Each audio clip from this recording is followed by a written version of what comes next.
नमस्कार दोस्तों, आप सभी का स्वागत है आज की हमारी एक और न्यू वीडियो में। दोस्तों, इस वीडियो में हम बात करने वाले हैं नीट एमबीबीएस सीटों जो कि पहले, दूसरे और तीसरे राउंड के बाद भी जो एमबीबीएस सीटें खाली रह रही हैं, जो कि अब अगले राउंड में भरी जाएंगी, उन्हीं के बारे में बात करेंगे। कितनी सीटें खाली हैं, कौन से राज्य में कितनी एमबीबीएस सीटें खाली हैं, इनके बारे में हम बात करेंगे। और इसके अलावा हम आगे बिहार राउंड 3 अलॉटमेंट रिजल्ट के बारे में बात करेंगे और भी कुछ महत्वपूर्ण अपडेट रहेंगे, इनके बारे में बात करेंगे। तो दोस्तों, कोई भी अपडेट जो कि मैं मेरे सामने देख सकते हैं, लैपटॉप है, मैं इसी में देखूंगा। ये न्यूज़ होगी या कोई भी अपडेट होगा, आप भी यहाँ पर देख सकेंगे। मैं यहाँ पर फोटो लगाऊंगा और आप यहाँ पर देख सकेंगे कोई भी अपडेट आएगा। तो चलिएगा दोस्तों, शुरू करते हैं आज की वीडियो को। सबसे पहले नीट काउंसलिंग 2025 के तीसरे दौर के बाद भी भारत में 802 एमबीबीएस सीटें खाली। मतलब पहला, दूसरा और तीसरा राउंड कंप्लीट हो गया, अभी भी भारत में 802 एमबीबीएस सीटें खाली हैं, जो कि अगला राउंड होने वाला है स्टे वैकेंसी राउंड, उसमें भरी जाएंगी। दोस्तों, यहाँ महाराष्ट्र और तमिलनाडु, यहाँ सबसे ज़्यादा सीटें खाली हैं। और एमसीसी की एक वरिष्ठ अधिकारी ने कहा है कि ये सीटें आवारा राउंड के लिए सीट मैट्रिक्स में हैं। इनके भरे जाने की संभावना है क्योंकि आवंटित सीट का पर शामिल न होने पर जुर्माना अधिक है। आवंटित सीट पर शामिल न होने पर जुर्माना बहुत अधिक है। और एमसीसी निम्नलिखित के लिए ऑनलाइन परामर्श आयोजित करता है। कौन कौन सी? नंबर 1, केंद्र सरकार पर चिकित्सा संस्थान। दूसरा रहेगा राज्य संचालित कॉलेजों में 15% अखिल भारतीय कोटा AIQ सीटें और डीम्स विश्वविद्यालय। पूर्णता योग्यता पर आधिकारिक होने के बावजूद भी नवीनतम आंकड़ों के बताते हैं। पहला, अखिल भारतीय के तहत 389 सीटें रिक्त, यानी कि 389 सीटें खाली हैं। किसके द्वारा? अखिल भारतीय कोटे के द्वारा। और अगली हैं 334 सीटें और खाली हैं, जो कि डीम्स विश्वविद्यालयों में खाली हैं। और इसके अलावा केंद्रीय संस्थानों में 38 सीटें खाली हैं। इसके अतिरिक्त जैन अल्पसंख्यक, NRI और सशस्त्र बल कोटा बच्चे विधवाओं के तहत कुछ सीटें भी खाली रह गई हैं। इसके अलावा राज्य सामान्य प्रवेश परीक्षा यानी कि CET सेल के आंकड़ों के अनुसार महाराष्ट्र के तीसरे दौर में 219 छात्रों ने अपनी प्रवेश की पुष्टि की है। 101 सरकारी कॉलेजों में और 118 निजी कॉलेज यानी प्राइवेट कॉलेजों में। पहले चरण में 8,138 एमबीबीएस सीटों में से 6,848 सीटें ही भरी गई थी। टोटल कितनी? 8,138 एमबीबीएस सीटों में से 6,848 सीटें ही भरी गई थी तथा 1290 अभी सीटें अभी भी खाली हैं। बाद में एमसीसी ने कुछ कॉलेजों के लिए 100 अतिरिक्त एमबीबीएस सीटों की मंजूरी दे दी थी, जिससे कि दूसरे दौर में कुल सीटों की संख्या 1490 हो गई थी। कुछ सीटें बढ़ गई थी, 100 अतिरिक्त सीटें जो कि दूसरे राउंड में बढ़ा दी गई थी, इससे कि अब जो तीसरे राउंड के बाद 1490 सीटें खाली रह गई। शेष 802 सीटों भरने के लिए चल रहा है कि खाली दौर बेहद अहम होता है। कड़े नियमों और जुर्माना के चलते अधिकारियों को उम्मीद है कि इस चरण के बाद रिक्तियां कम ही होंगी। क्योंकि जुर्माना बहुत अधिक है।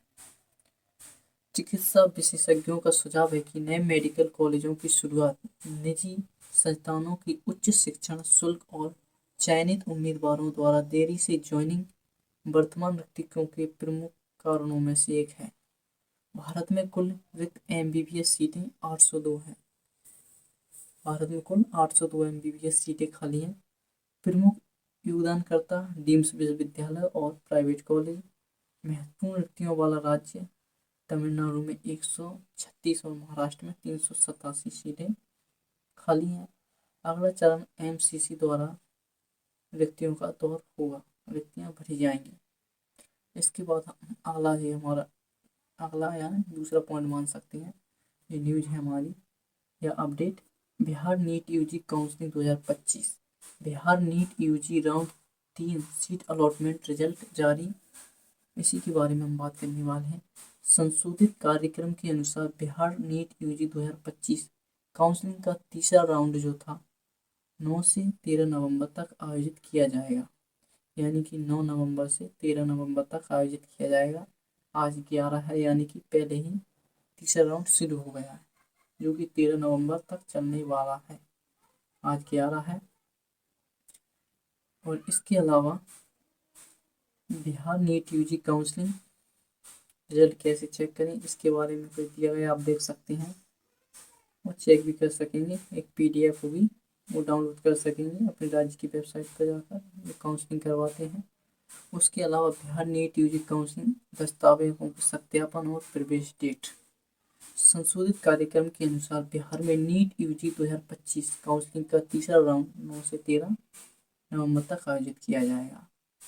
और नीट यूजी के राउंड तीसरे में संशोधित आवंटन आदेश डाउनलोड करने की प्रक्रिया भी 9 से 13 नवंबर तक जारी रहेगी। दस्तावेज सत्यापन और प्रवेश इसी अवधि के दौरान 10 नवंबर से 13 नवंबर 2025 तक आयोजित किए जाएंगे। आज 11 यानी कि 12 और 13 नवंबर तक आयोजित किए जाएंगे। इसके अलावा पहले जारी किए गए विशेषज्ञों ने निर्दिष्ट अन्य सभी नियमों और शर्तों को अपरिवर्तित रहेंगी। अतिरिक्त एमबीबीएस सीटों राज्यवार विवरण जो हम पहले बात कर रहे थे, हमने आपको बताई थी। 136 एमबीबीएस सीटें कहाँ थी, तमिलनाडु में थी, जिनमें से सरकारी मेडिकल कॉलेजों में 22 सीटें थीं खाली रह गई थी, और एम्स मदुरई में 9 सीटें खाली रह गई थी। वहीं यदि हम महाराष्ट्र की बात करें, जो तीसरे चरण के बाद 387 एमबीबीएस सीटें खाली रह गई थी।